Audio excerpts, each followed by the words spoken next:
Thank you very much. Thank you, first of all, for inviting me. It will be very nice to be part of these discussions. Like you said, my name is Karin Hogberg. I am a PhD candidate working at University West in Sweden, and I'm also a food blogger, which gives me two perspectives to bring to the table today. And I wanted to start with my research, because I find that we often talk about social media as a kind of a black box. We use it daily, but we don't kind of wrap up what's in there. And in my research, I look at how organizations use social media or why they start using them. So for the past 3 years, I've been traveling around in Europe, been to 9 countries in Europe, talking to organizations who start to implement social media and studying how they actually use them.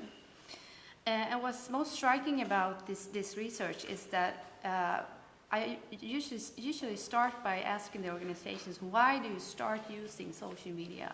And they always ask me, because the audience or the customers wants us to be there. And since the customers are there, we need to grasp the challenge and the opportunity to market ourselves.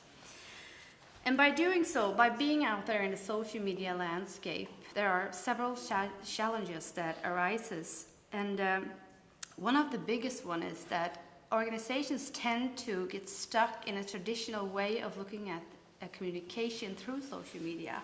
We're stuck in a one-way communication way. Organizations put a lot of effort to push out information, but not as much as gathering information, gathering knowledge about who's actually listening, who's actually is the audience. And social media can be said to be all about interaction and communication, but research shows that we're not quite there yet. So in research, we have a definition of this, and we call it that we have an imaginary audience. That is, we assume a lot of things about who is the audience and what they like, what they want, especially from us that sends out the information. We don't know that much.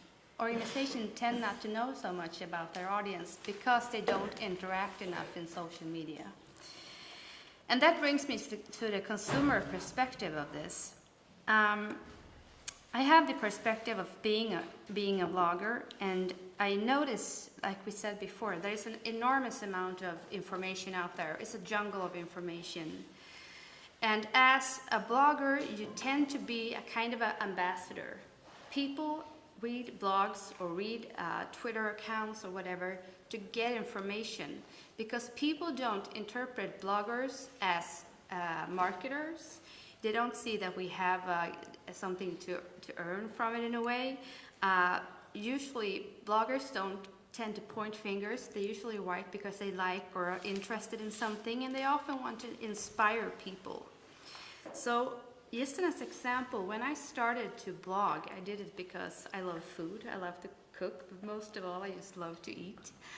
And that's where it all came from. And that's what I was writing about on my food blog. And then it grew and I got a bigger audience and so on.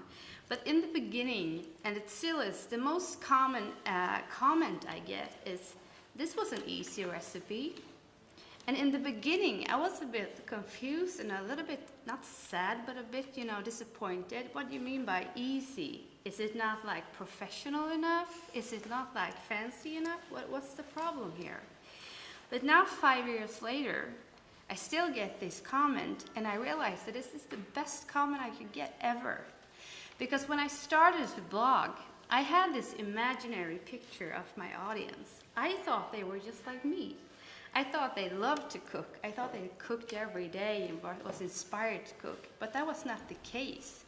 So the people that read my blog, they wanted to cook, but I didn't know how to. So by saying this was an easy recipe, they actually told me, it made me wanted to cook, and it actually made me do it. And that is the best compliment you can get, I think, when you try to inspire someone and try to show them something that you love. So to sum up, I don't think that social media is the solution to everything. I don't have a deterministic view on technology like that. But I think it's one way to start with, to find ambassadors, to spread public information, but also to gain knowledge about who we're actually talking to.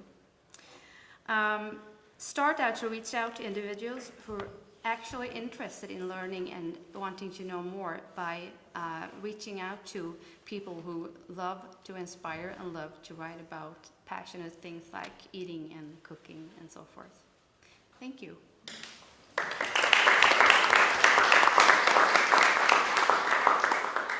when you're talking about ambassadors, do you see that in a structured way, or would it more be like a brotherhood, a sisterhood of kindred spirits who join forces to help the consumers in their blogging?